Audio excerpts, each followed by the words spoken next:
This is episode 4, The Rise to Fame, part 2. If you have not heard part 1 yet, hit pause and check it out before continuing with this episode. In October, the Rascal Unit truck traveled to Jefferson County, Ohio, as we did quite frequently during the month. And while we were there, they let us know about this dog named Misty. And Misty was a really sweet, to humans, pity, that had a really bad encounter with the dog warden. And because of that, they were trying to find her a place outside of Jefferson County to adopt her out, because they were afraid that somebody was going to adopt her for the wrong reasons. This was a high-profile case and one that got Steffen quite a bit of TV time. Hey guys, it's Keisha, and welcome back to Fetch Columbus on OLED TV, brought to you by Rascal Animal Hospital.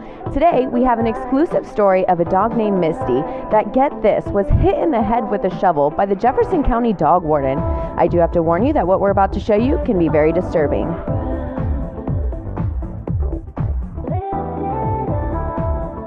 Joining me today, Dr. Gonzalez, woman in charge here at the Rascal Animal Hospital, and Steffen Baldwin, CEO of the Animal Cruelty Task Force of Ohio. Steffen, I'm absolutely at a loss for words. Can you tell us a little bit about what we just saw? Sure. So the video that you watched is this dog here, Misty. She was getting beat over the head with a shovel by the former dog warden of Jefferson County. Former dog warden, he was fired. Basically, there was an incident at the shelter. Two dogs that weren't fixed were playing together. Something happened, and after the fight was over, the dog warden went and again beat her over the head with the shovel. So that's when afterwards the Rascal Animal Hospital came in and agreed to take Misty out of that situation, care for her medical needs, and we've been working on her rehabilitation ever since. Well, I'm so glad she's obviously in better hands with you and Dr. Gonzalez, but can you tell us what's next for Misty and how's she doing? Misty's doing great. She was actually labeled as very dog aggressive, and she's not. It was a situational reactivity. She was reacting to the situation that she was in. Once we took her out of that situation, put her into a new environment, she stopped reacting. She now plays with 6 other dogs. She's very dog friendly. She's very interested in cats, but that can be a prey drive thing that's very common with the breed, and people need to know that with the breed in general. It's not something that necessarily needs to be fixed. So she's ready to be adopted. She can go on our website. She'll be up there in about a week or so, actoh.org. Absolutely. Well, Dr. Gonzalez, I know Rascal plays such a huge part in animal rescue and rehabilitating these dogs, so tell us how you guys were involved with Misty's case. Well, we have been going to Jefferson County for the last 8 years with the Rascal Unit, so we've been doing a lot of spay-neuter there, and we have an excellent relationship with the people at the shelter. And even though the dog warden was not the right person for that job, the volunteers there love Misty. And unfortunately, because of the situation, they were unable to adopt her, so they had put her on the euthanasia list. So the person in charge asked me if I knew of somebody that could take over Misty, because they just really wanted to give her another chance. That's when I contacted Steffen. And so Rascal Charities took care of her medical needs. We got her spayed, made sure that her vaccinations were taken care of and everything, and then handed her over to Steffen to work with her so that she could get a good home. Well, and Rascal Charities provides such great care for these animals that otherwise, would not have that type of care. So tell us how we can get involved and give back to Rascal Charities. So anybody interested in helping and sponsoring an animal, a facility, a group, or donation, they can get information on our website, which is rascalcharities.org. Definitely. And Steffen, it's my understanding you have a website as well. We can get updates on Misty and all the other dogs that you guys help. Yes, that's actoh.org, so actoh.org. Thank you on behalf of the entire team here at OLED to both Dr. Gonzalez and Steffen for all you guys do for the animals. Now, Misty should have had a happily ever after. However, because of Steffen's intentions, she unfortunately did not. And we are going to be covering her and the other dogs a little bit later in the podcast. Later in October, I told Steffen that the Adams County Humane Society had another overwhelmed caregiver hoarding case that needed help. We still had funds through Rascal Charities to assist one more case, and the goal was to use this to fundraise for future cases. This was another cat case, and we found one dog which Stephanie Van Brimmer fostered through adoption. It was in Adams County, Ohio. The Humane Society in Adams County made us aware of this lady that had a lot of cats that was trying to get help. The woman would bring us cats on occasion to our spay-neuter clinics, but couldn't keep up. Same thing, basically going in, evaluating what was happening, and then providing the spay-neuter and veterinary care to the animals. and then having Steffen deal with the volunteers to get the animals and then placement of the animals. I said that he needed to make sure to have somewhere for these cats to go. When we went the first time, Steffen and a volunteer and myself drove down to Adams County to evaluate the situation and talk to the lady. It was a little bit of a different situation. It's rural Ohio, farmland, so it was just people dumping cats and that kind of stuff. So a lot different than the case in Marion, but similar as far as what we needed to do. Go in, get the cats, get them fixed. This lady, I don't believe that in particular she wanted to keep any cats. She needed the cats gone because the place where the cats were at, she needed to tear it down to build a house. So we did all that, and then the day of the actual rescue effort, Stephanie Van Bremer was there and one other volunteer, and she came in and I said, "Where is he at?" And they said, "Well, he has other stuff to do." And then that was a little bit annoying, but then I asked, "Does he have somewhere for the cats to go?" And they said no. So Stephanie got him on the phone, and she was telling me he doesn't have anywhere for the cats to go yet. And at that point I said, "Then we're not going because I can't do this again." And she said, no. He said that he'll take care of it. He'll get something figured out. So we decided to go. So we brought the cats back to the hospital and found out that there was nowhere for the cats to go. So then we had to board the cats again. I want to say it was about 5 to 7 days. I was pretty mad. He told me that he had a room in his house that he wasn't using, so he had found place for some of the cats to go, but that he would just take the cats to his house until he could find somewhere for them to go. We volunteered with, well, I shouldn't say we. I volunteered with Rascal Animal Hospital, or Rascal Charity, and a dog was surrendered to us. I fostered the dog, and then the dog, after the dog was neutered, that was the other thing. We always took care of the medical, making sure they were up to date on vaccines, and then spay or neutered them before we did any adoptions. And then so I fostered that dog to adoption. And lesson learned a bit late because now we had no funds. No, I did not, because I didn't think that I could trust him to do his part. They got depleted, and then we didn't really have anything coming in to do other cases like that. Now, you agree that all those cats found a home, but not as quickly as you hoped? I don't know if the cats found a home. Okay, you weren't euthanizing the cats that were not feral, right? Correct. Okay. And did Mr. Baldwin, in fact, tell you that he found replacements for the cats? Yes. Okay. Some of them went to him, some of them went to someone, I believe, in Delaware. Does that sound right? I remember Citizens for Humane Action, but other than that, I don't remember other places that the cats went to. What about the farm cat project up in Delaware? Do you remember that? No. What about DJ Jones? Do you remember him? Yes, I remember DJ. Okay, so cats were placed with him, or he assisted in placing some of those cats? I have no idea on that. Okay, what about the farm up in Vidalia? I do not know about that. You would agree that although there logistically were some problems afterwards, that was an overall success? It was a success medically. It was not a success for the placement of the animals. Well, you just said you don't know that. The animals were at our facility for days and they were not supposed to be there, so that is not successful. It's not proper planning when we knew what we were dealing with. Okay. Would you state your name for the record, please? Jennifer, Jennifer, in the summer of 2014, did you also know an individual named Steffen Baldwin? yes. How did you know Steffen Baldwin? I met him through some friends. And did you have a dating relationship with him at one point? Yes. And Jennifer, do you remember approximately when that was? It was July or September. You talked about assisting Steffen Baldwin with the care of other animals, cats. Do you remember that? Yes. All right, and you talked about these were cats that were in a hoarding situation. Yes. And you thought there were maybe 30 to 40 cats that were on the property, correct? No, like maybe 20, 30 tops. Okay. And so how are the cats being housed on Mr. Baldwin's property? They were in like a side room, similar to what would be used for a living room, in dog kennels.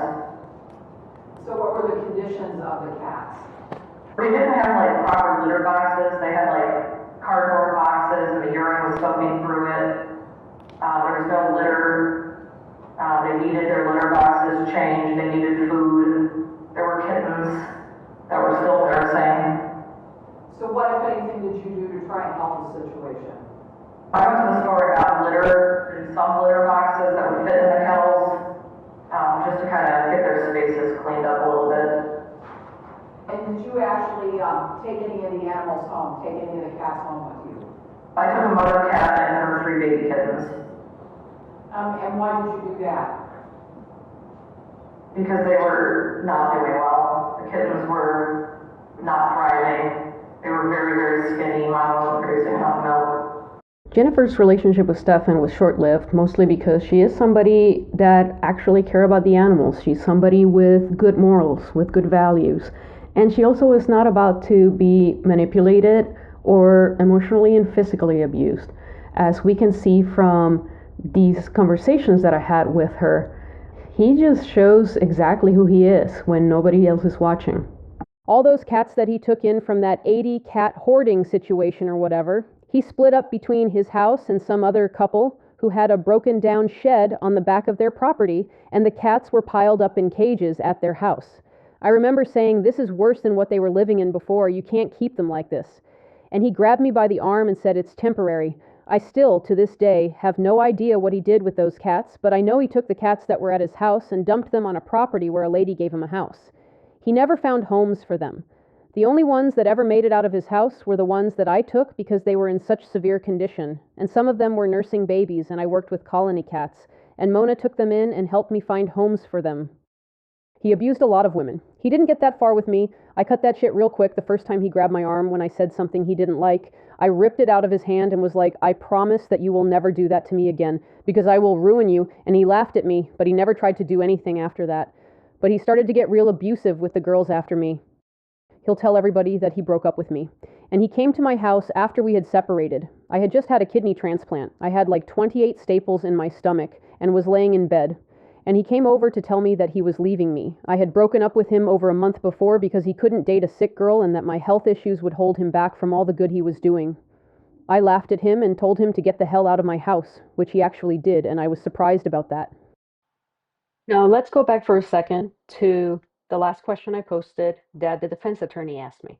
You would agree that although there logistically were some problems afterwards, that was an overall success? First, let me say, it looks like I'm rolling my eyes, and I don't think I was. I think I was just thinking about my answer. However, it is something to roll your eyes at now, knowing what happened then. So his question was an overall success. And from my part, I thought that it wasn't an overall success just because he was lazy. He did not do what he was supposed to do. But now knowing that not only did he not find immediate placement for these animals, but he never really found them any placement. And this I didn't find out until years and years later. We took these animals out of bad situations and quite possibly put them in worse situations. And that is something that is just completely unforgivable.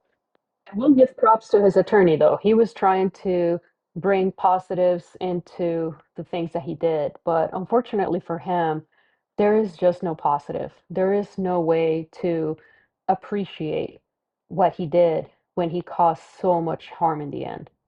All right, so we figure out hoarding cases are a no-no, right? So maybe just dealing with like the cruelty cases.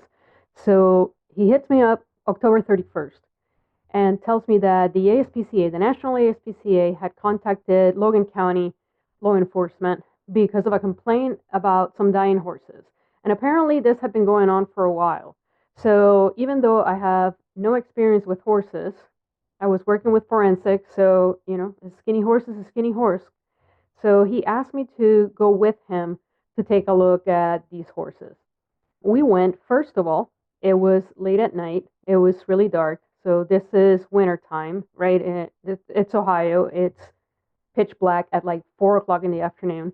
So it was about 9:30 at night. We go to this place. There are no lights. The barn where these horses are, no lights. Um, so I'm looking at these horses and taking pictures and taking videos as much as I can. And we're talking to the owner, and the horses look horrible, right? So they're like really skinny. Their hoofs are overgrown. They're dirty. The stalls are so dirty. So clearly, these horses are in poor condition. They're not being well kept. And then he's talking to the owner and he's asking questions. And some of the questions that he's asking are the right questions. But there's just like a disconnect. He's asking a question, the owner's giving him a crap answer, and he's just taking it as, oh, okay. Best example, he asked about the food. Where's the feed? Perfect question. Let's see where you're keeping the food for these horses. Let's take a look. Let's make sure it's not moldy. Let's make sure that it's being stored properly. And the woman says, yeah, I have the food, but I mean, I can show it to you. I have receipts somewhere. And he just takes her word for it. And it's like, oh, yeah, yeah, no problem. So at the end of this, we walk away. The horses are clearly in bad shape. And he just leaves it as, well, it doesn't look that bad. So we'll just keep an eye out on it. And an eye was not kept on it. So a few days after the horse barn investigation, he had reached out about how he had become a board member of the Top of Ohio Animal Shelter, located in Logan County in Bellefontaine, Ohio. And basically, the shelter was having a lot of problems, both financially and the care of the animals. So they had asked him to join as a board member to help them out with basically restoring the shelter. And this was a great opportunity because we had been talking about this whole shelter makeover type thing. So going into shelters, he would do the animal part as far as the training, behavior, and helping with the shelter management, since he boasted about all of his shelter experience. And then I would help with the medicine, with the treatment, with the preventive care, and then spay neuter of the animals. I'm not going to go into detail about TOPS because we have a full episode coming on everything that happened with TOPS. So definitely stay tuned for that. In November of 2014, Steffen got his golden goose, Belle, aka the bait dog. Steffen liked to use Belle the bait dog as an educational dog, but primarily it was really a way to get notoriety, right? Here's this dog that he is saying that was a bait dog, had all these injuries, and, just monetizing the sentiment, the emotion of people for this poor dog. Because, I mean, let's face it, Belle looked horrible when she first went into the shelter in Cleveland. She definitely had been, destroyed. Like, her face had a lot of wounds and injuries, and they did a fantastic job at patching her up. The first time I saw her, she had some minor wounds and stuff that were still healing, but she looked amazing. So we got her fixed, and we got her, in good shape.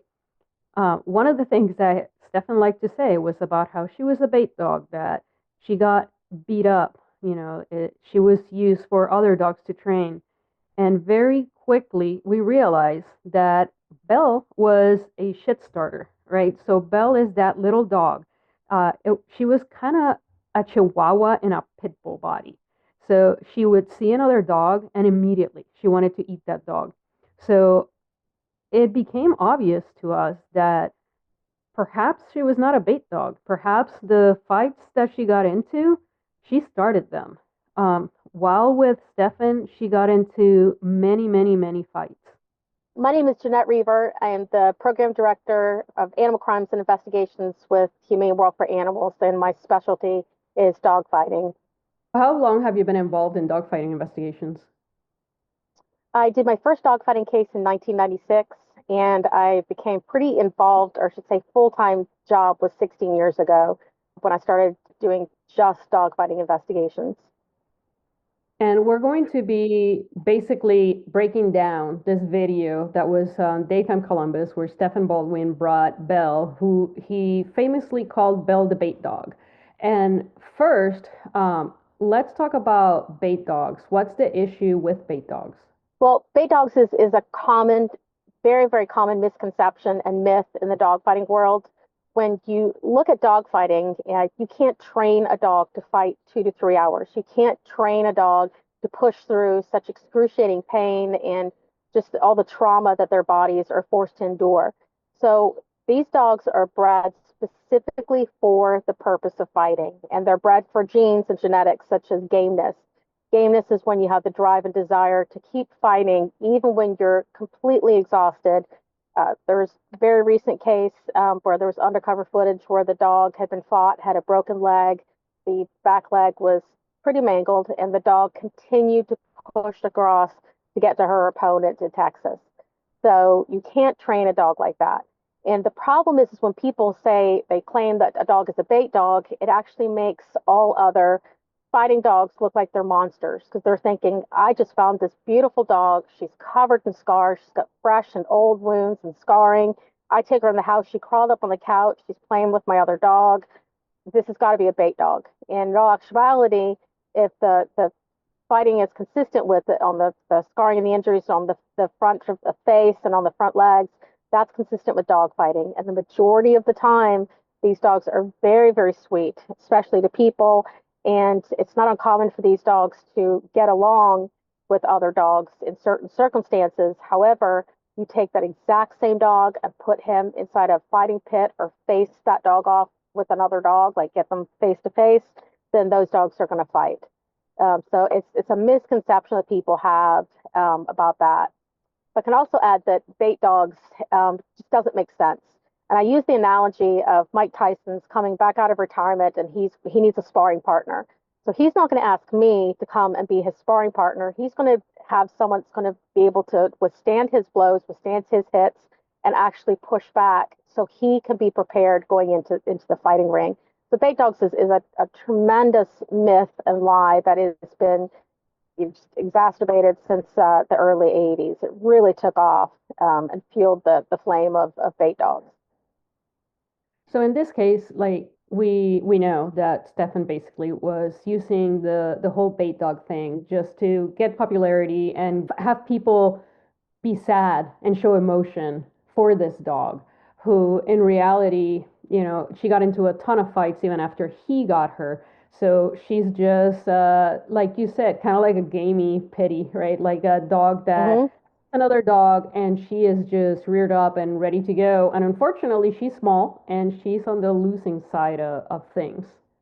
All right, so let's go over this video about Steffen and Belle the bait dog. For quite a few years now, pit bulls have gotten a bad rap. The breed is thought to be full of aggressive, violent dogs.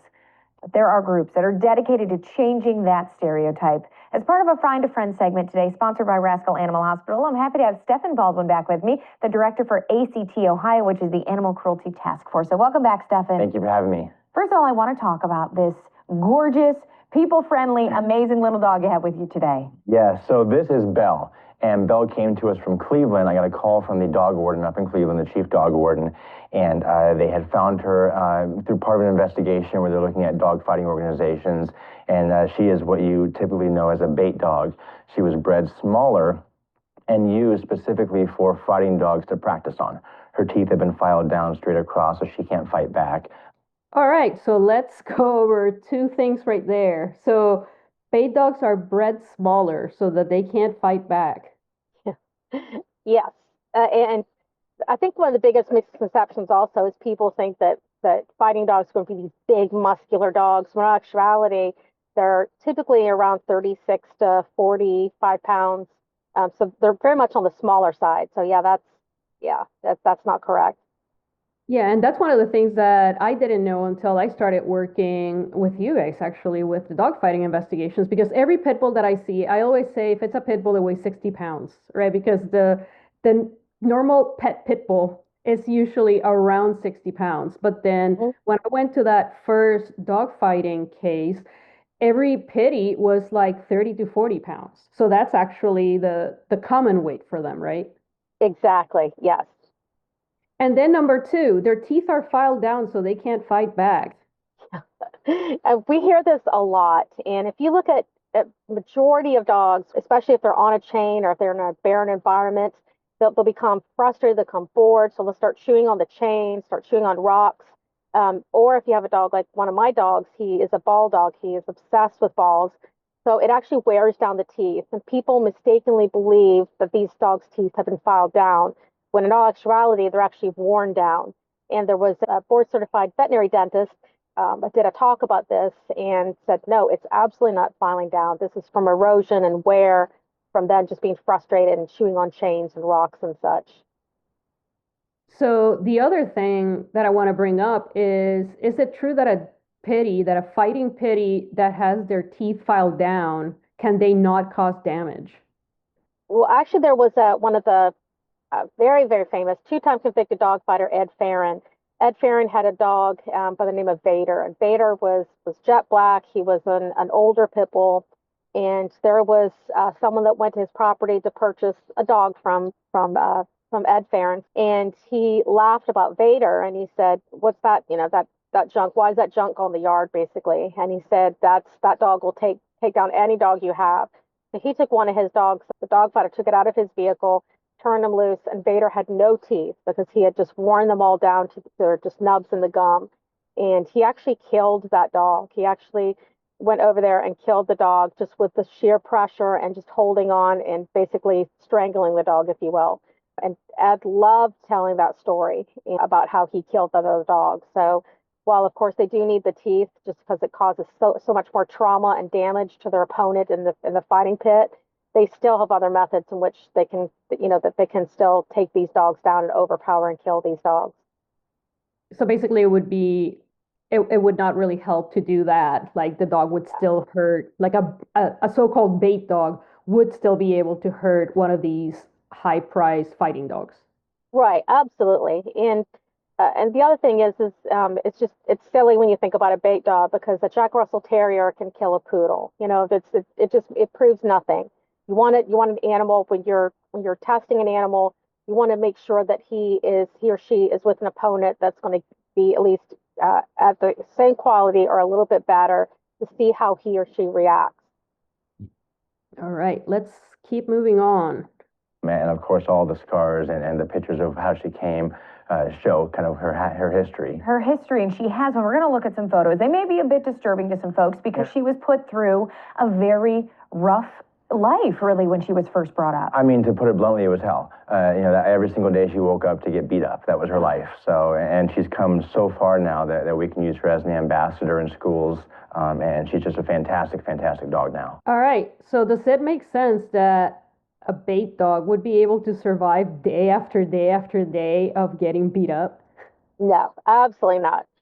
Even fighting dogs, they're not going to fight them. They're not going to roll these dogs. This short schooling. They're not going to do this every single day, because you're eventually going to break down the dog's spirit, and they're not going to do well.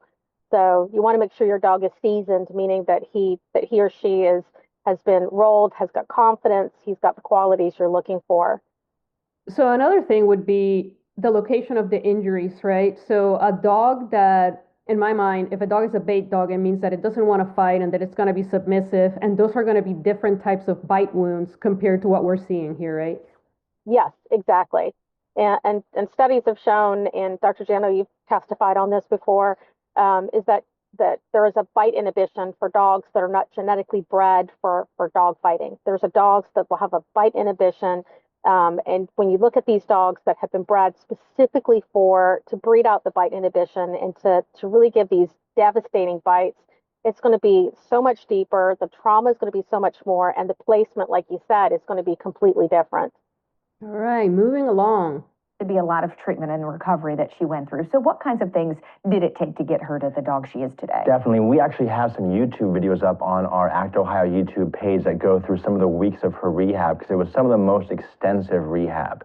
and we really had to dial everything back with her and use less senses. So we started with her sense of smell. She couldn't see other dogs, she couldn't touch other dogs, but she could smell them, and being in a different part of the house, a different room. And we worked really on building her relationship and her bond with the dog and building her trust level while she slowly got desensitized to the idea that other dogs aren't going to hurt her, other dogs aren't going to attack her. And So can you desensitize a fighting dog, or how is it that they would just be okay with some dogs and not with others? If I could just mention one real quick thing that I wanted to point out is if you look at her legs, she had no scarring or injuries on her front legs, yet her face has heavy scarring. That would not be consistent with dog fighting. That's one thing I wanted to point out. The second is we like to say that dogs that come from dog fighting raids are victims. They have PTSD. And so you have to treat them as such. So he's correct in that one portion where you don't want to overwhelm the dog, like any dog comes out of a traumatic situation. But you can't desensitize them. What you can do is work on managing a dog's gaminess. Like if you have a dog that's reactive, and this could be if a German Shepherd, fighting dog, whatever, they have to be managed. But you can never take that trait out of them. You can never take that gameness out of them.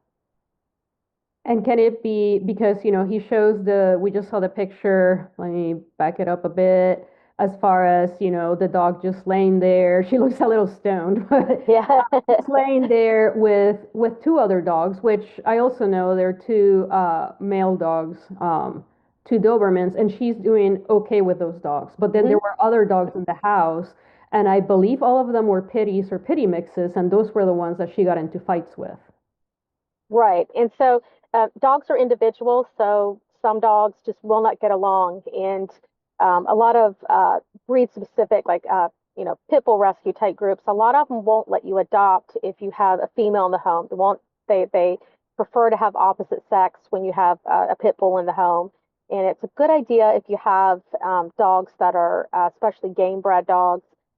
Again, each dog's different, but it is a good idea if you have a game-bred pit bull to have a male and a female versus two males or versus two females. But, each dog is different on how can they react. We basically reshape her understanding of the world. And that's what we do with a lot of dogs, but she was probably our most extensive rehab case. And that's a lot of the kind of emotional recovery. Obviously, physically, she had to go through a lot too. Sure, exactly. I mean, you can't really tell from now. I mean, you can see the scars, of course, but her jaw was falling apart. They had to do reconstructive surgery to put it back together. She was emaciated. She was basically left for dead almost, so. And that's kind of where your relationships come in. I know you work with Rascal Animal Hospital, obviously, and other groups that kind of help you when you have a case like this. Correct, yes. So we got the call from the Cleveland Animal Control. We were the only group that they trusted to take this dog because of her dog issues, because of her fear and what she'd gone through. So we picked her up. We drove her down to Rascal Animal Hospital here in Dublin, and Dr. G took great care of her physically. So, and that's our partnership with Rascal. They've healed the body and we heal the mind, basically, and then we have a whole dog. Okay, so she has since, as you said, become an ambassador. So what does that mean? Well, we take Belle out a lot. She goes to a lot of schools with us where we teach dog safety. We just finished up National Dog Bite Prevention Week last week. Children are the #1 group to be bitten by dogs, and when they are bitten, they're the #1 group to require hospitalization. It's just a statistic, it's a fact, and it's because children don't understand dog behavior, they don't understand what will set a dog off, and they don't know how to be safe around a dog.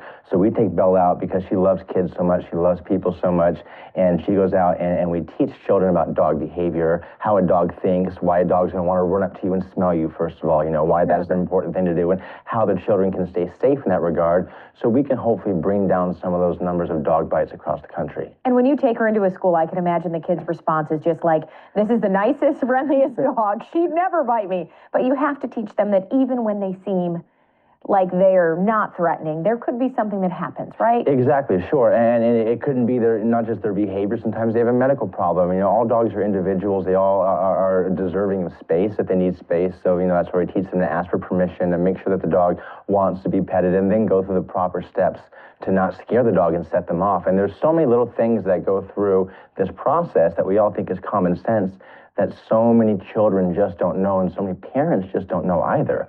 No, he's actually correct in what he was saying about asking permission and like we've said, each dog's an individual. So he's actually pretty on point with that. Yeah, one of the things is he used Belle to go to schools and to teach kids about biting and that kind of stuff. But after a while, he had to put a muzzle on her, which Really? at this point, he was not showing it. But I think that he was concerned about how she was handling like all the attention and that kind of stuff. And Right. and normally, fighting dogs tend to not really show much aggression, if any at all, against people, right? Exactly. Yeah. They're bred specifically to have that bred out of them. There have been a handful in fighting history. Garner Chinaman, for one, was notoriously a biting dog. He had human bite, but it's typically speaking, it's frowned upon because if we're in the pit together, we have to be able to touch my dog or your dog when we pick them up. So if your dog bit me or bit you or whatever, you automatically forfeit that fight. The the unfortunate and sad thing is that Belle started a lot of fights, and because again she was Stefan's golden goose, he was not about to say that it was Belle's fault, and he was not about to get rid of her, adopt her out, or euthanize her. She was the dog that he was known for Belle the Bait Dog. He even wrote a book about her. What he did was he started blaming the other dogs for the injuries and the problems that she got into. And sadly, other dogs were euthanized because of her picking fights with them. So yeah, he writes this book called Belle and the Hot Dog Man, who is supposed to be, I've never read it. Um, it's supposed to be this children's book about, his relationship with his dog, which like his relationship with most every dog was revolving around hot dogs.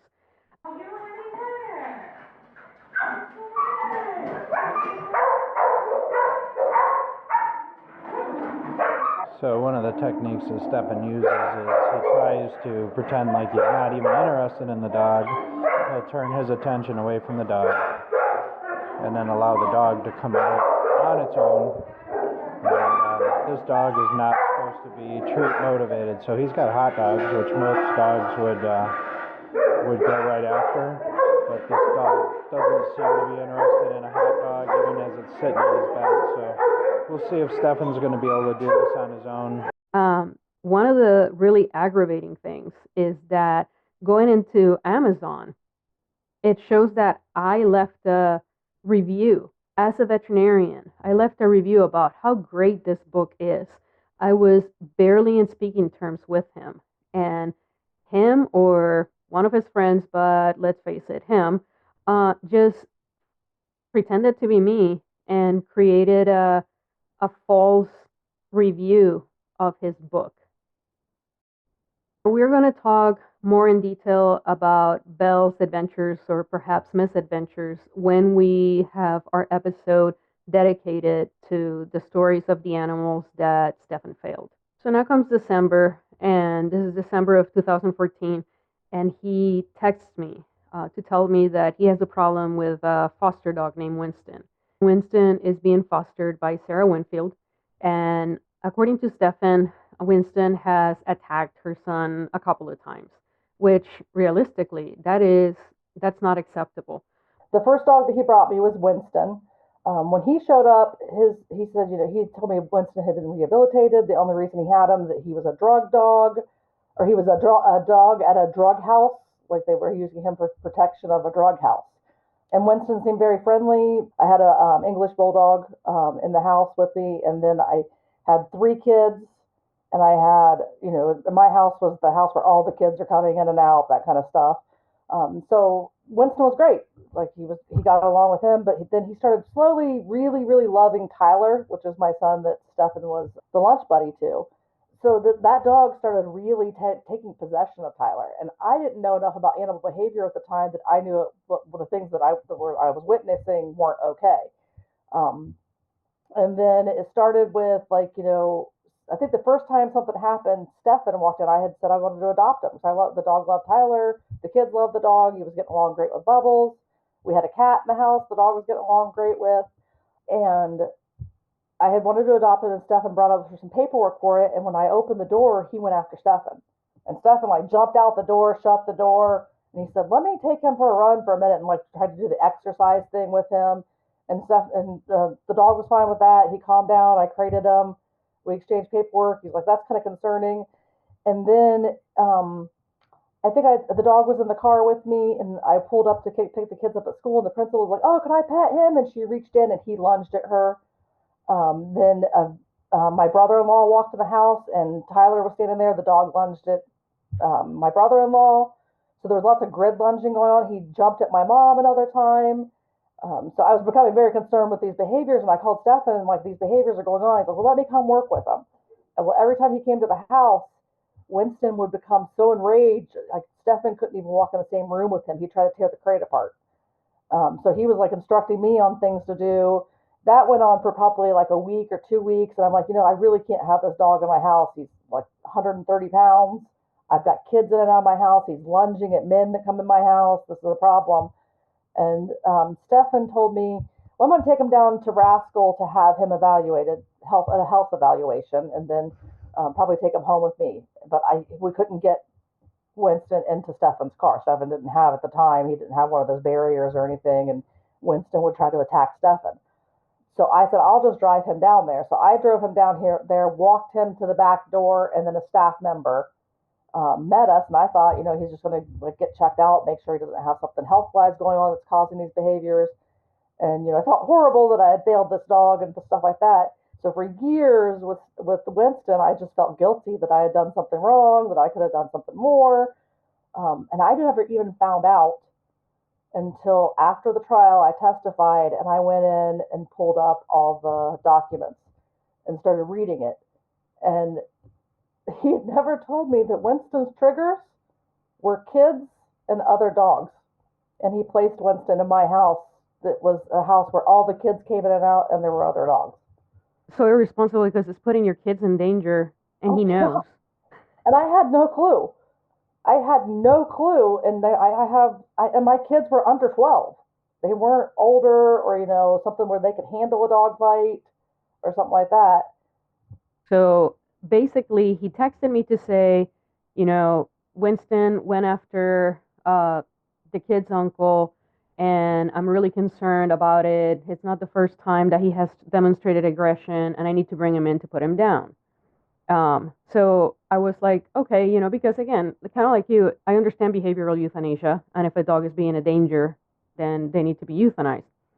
And he was bringing him in, and then he says, "Well, the foster is bringing him in. I need you to tell her that it's just for an exam." You have to go to the back door. Yeah, so I said, "No, I'm not lying to the foster." Because he was originally, the way that he told me, he was just going to send you with the dog. And he wasn't going to even come in. He's going to make me unknowingly drive a dog to his death without any basically. explanation. So I told him that, and then he was like, "Okay, well, I'll bring the dog in." And then it was like, "Well, I'll come in with her." And I said, "Okay, I understand, but we're still going to let her know that the dog is being euthanized." And then I never saw you. Yeah, he had me come to the back door. He's like, "You're good." And he had the staff member take the dog. And I'm like, "Okay." And I just thought that was procedure. I didn't have enough information at the time. So I was just like, okay. Yeah, well, and I remember that, so I told him, "No, we're not saying that." He brings him in. And I said, "Did you tell the foster that he's being euthanized?" And he said, "Yes." And I was like, okay. So then we bring the dog to the back, and he seemed fine. But I remember that we put a muzzle on him just as a precaution. And as we were working with him, he got really aggressive. Mm-hmm. And at that point, I was like, yeah, this is, it's a dog that it's okay 1 second and it's not okay another second. Right. It's really dangerous. And nobody was doing anything. I mean, we did put a muzzle on him. So maybe that was, concerning for him. Yeah. And I didn't have a problem. Like Winston was set up to fail. I think he could have succeeded. But he was set up to fail by Steffen, by his placement. But at that point, he had shown so much aggression that I didn't have a problem with it, because I was very concerned that he would hurt somebody. I mean, he did give you accurately. He went after the uncle. He went after a male friend of mine that came in the house. He had went after several kids and my mother. So yeah, it had been but he was also set up to fail by Steffen. So, a few days later, I reached out to him because at the time I'm just a foster. I'm not really involved with Act Ohio. I reached out and said, how's he doing? Oh, he's resting in a crate at my house. And I didn't see anything on social media, I thought that me saying to him, we're not lying, we need to be upfront about what's happening, and then him telling me, okay, I talked to her, they understand, they're just really sad about it. He never told me that. Okay, that's fine. And I found that out on the back end. I mean, I forced him to, and I think that's why he started to trust me, because I wasn't mad when he did tell me. Like, I understood behavioral euthanasia, and I told him, why didn't you just be honest with me about what you were doing? Like, I don't know if he thought I would try to keep the dog. I don't know if he thought I would slam him. Probably more concerned about me slamming him on social media, because he was more concerned about that than anything. But there was no reason to lie to me. I never gave him a reason to lie to me. I don't think that it was as much a matter of making you mad or anything like that. It was, later on with everything that's happened, it became clear that he just didn't want to tell all his followers that he failed the dog, right? Because he kept talking about his 100% placement rate and how he can rehabilitate any dog. Right. And then all of a sudden, here's this dog that he can't rehabilitate. Most of them he didn't even try. This with Winston is the beginning of what becomes a pattern, and sadly, not a pattern that was immediately obvious. The main reason for that is he is fostering and getting all of these animals that are very high risk, right? At least according to him, these are animals that are highly aggressive, that are, have bitten, have a history of attacking, biting, even mauling. So the chances that some of these dogs are sadly broken is pretty high from the way that he was explaining it. The reason I say that is that not all is how it seems. And again, we are going to learn more about that on the dog episode. Now, it's almost the end of the year, and we're figuring it's going to be pretty uneventful. He does take in an old dog, a senior dog that ends up being heartworm positive named Shadow. So we did help with that dog with getting him evaluated and getting treatment set up. And then he reaches out, Merry Christmas. He sends a message, Merry Christmas, to which I'm saying, looking forward to an awesome 2015 and getting some shit done and done right, right? And he then proceeds to tell me that Misty, remember Misty from Jefferson County? Yeah, Misty got loose that morning. And that she got picked up by the Union County Humane Society. And according to him, she got scanned. It was linked back to him, so he got called. But they won't release her until Saturday. And then he has to pay some fines. And he is all pissed off because clearly this is a personal vendetta by the director, because she hates him because he took that place and he changed it over and then he left. There's no reason to be vindictive. If you moved into the county and you let your dog run loose all the time and it was almost getting hit by a car and causing car accidents or causing people to be afraid, then, at some point you would get a ticket too. I wonder if it was, I don't remember if you got a ticket for a dog at large or if it was for failure of license. When you're running the Humane Society and it says in the Ohio Revised Code that no dog will be released from the shelter without a current license, you're enforcing that by running the shelter and returning lost dogs to their owner. You're selling those dog licenses and collecting the penalties and all that. So you have to be above that. And you can track a dog down by the license, right? Because he said that the way that Misty was linked back to him was because of her microchip, not because of the license. Yeah. And the dog license, you can look that up on your cell phone. I always had that information available to me in our database. So plus the tag is actually visual. They change shape and color every year. All dogs must be displaying a current dog license. And I have that, that message from him saying, because he always plays himself as a victim. So I have that message of him being like, yeah, Misty got loose and I can't get her back because I have to pay fees and it's just this vindictive stuff. Well, but I don't assign the fees and I don't get anything. It's just part of my job. Merry Christmas. This is how 2014 ends. So quite a bit happened in 2015, but one of the biggest things that we did together was the Top of Ohio shelter. So next episode, we are going to spend going through Tops, going through his role initially as a board member, then as executive director, and then his very dramatic exit at the end of 2015. So come back and listen, and as always, thank you for listening and thank you for caring.